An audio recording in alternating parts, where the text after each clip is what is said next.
VD. സതീശനെ മുഖ്യമന്ത്രിയാക്കണം എന്ന് പറഞ്ഞുകൊണ്ട് ഒത്തിരി ജനങ്ങളാണിപ്പോൾ ഒരുപാട് സമരങ്ങളും ഒത്തിരി വീഡിയോസും രാഹുൽ ഗാന്ധിക്ക് ഇമെയിൽ അയക്കുന്നു. വീഡിയോൻ്റെ രൂപത്തിൽ ഹിന്ദിയിലും ഇംഗ്ലീഷിലൊക്കെ രാഹുൽ ഗാന്ധിക്കും പ്രിയങ്ക ഗാന്ധിക്കും സോണിയാഗാന്ധിക്കും ഒക്കെ മനസ്സിലാക്കുന്ന രീതിയിലൊക്കെ ഒരുപാട് വീഡിയോസും കാര്യങ്ങളൊക്കെ ചെയ്ത് ഒരുപാട് കഷ്ടപ്പെടുന്നുണ്ട് ഈ ജനങ്ങൾ.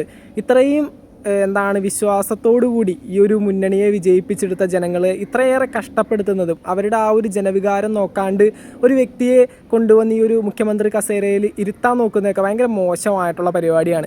എന്തൊക്കെയാണെങ്കിലും വി.ഡി. സതീശന് തന്നെയാണ് എന്തൊക്കെയാണെങ്കിലും ഈ ഒരു മുഖ്യമന്ത്രി ആവാനായിട്ട് ഏറ്റവും കൂടുതൽ യോഗ്യത. അതുപോലെ തന്നെ ഇപ്പോൾ MLA-മാരുടെ സപ്പോർട്ട് വെച്ചിട്ട് നിങ്ങളിപ്പോൾ റൂൾസ് പറയും, MLA-മാരുടെ സപ്പോർട്ട് വേണം, കൂടുതൽ MLA-മാർ ആരെയാണ് സപ്പോർട്ട് ചെയ്യുന്നത് അവരായിരിക്കും മുഖ്യമന്ത്രി എന്നുള്ള രീതിയിൽ. എന്തൊക്കെയാണെങ്കിലും 63 UDF MLA-മാരുടെ ഭാഗത്തു നിന്ന് പകുതിയിലധികം MLA-മാരും KC വേണുഗോപാൽ മുഖ്യമന്ത്രിയാകണം എന്നുള്ള രീതിയിലാണ് പറയുന്നത്. പക്ഷേ ജനവികാരം അതല്ല. അതുകൊണ്ട് തന്നെ KC വേണുഗോപാൽ മുഖ്യമന്ത്രി ആവണമെന്നുണ്ടെങ്കിൽ ഇപ്പോൾ MLA-മാരുടെ സപ്പോർട്ടൊക്കെ അവിടെ നിൽക്കണ്ടേ? ഈ പറയുന്ന ജനങ്ങൾക്ക് വേണ്ടിയാണല്ലോ മുഖ്യമന്ത്രിയും നിയമവും ഭരണമൊക്കെ വേണ്ടത്. അപ്പോൾ ജനങ്ങളുടെ ഇഷ്ടമല്ലേ നോക്കേണ്ടത്.